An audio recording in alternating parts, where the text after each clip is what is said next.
जेव्हापासून घरून तांदूळ आले ना तेव्हापासूनच खीर खाण्याची खूप इच्छा होत होती. आज करू उद्या करू असं म्हणून रोज टाळत होती, पण आज फायनली भिजवून घेते तांदूळ आणि ठेवलं. त्यानंतर मग मला घरची काही बाकीची कामं करायची होती, तर आज हा सोफ्याचा कवर धुवायचा प्लॅन होता माझा, तर म्हणूनच मग सगळं काढून घेतलं आणि सोफा कवर काढायला घेतली आहे. आणि अशी कामं जास्त करून मी जेव्हा घरी एकटी असते ना तेव्हाच करायला घेते, कारण की कोणी सोबत असलं तर काम पण व्यवस्थित होत नाही आणि पसारा पण भरपूर होतो म्हणून. त्यानंतर मी काढून घेतलं ते, पण त्याच्यामध्ये इतका ते भुगा पडू लागला आहे ना, कारण की एक तर जुना सोफा आहे, भरपूर वर्ष झाले, त्यामुळे ते स्पंज एकदम बारीक बारीक तुकडे पडायला लागले होते. आणि ते कवर पण इतके टाईट लावलेले ना, बिलकुल निघत नव्हतं. कसं बसं खूप ताकद लावून काढून घेतलं आणि त्यानंतर मग ठेवली व्यवस्थित.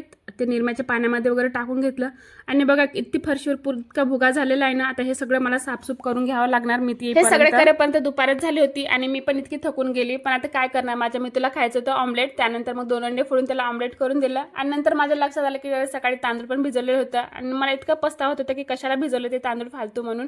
पण आता काय करणार, फेकून पण देऊ शकत नाही. त्यामुळे मला आज खीर कसं बनवणंच आहे. त्यानंतर पहिले ऑमलेट करून घेतलं, मी तुला खायला दिलं. नंतर मी माझ्या खीरच्या तयारीला लागले होते आणि खीर इतकी टेस्टी झाली होती ना. दिवसभराची जेवढी पण मी काही कामं केली होती एकदम धावपळीची, ती सगळं एकदम थकानात दूर झाली होती. तर चला, दिवसाचा शेवट तरी चांगला झाला म्हणावा. तर व्हिडिओला एंड करते. चला बाय.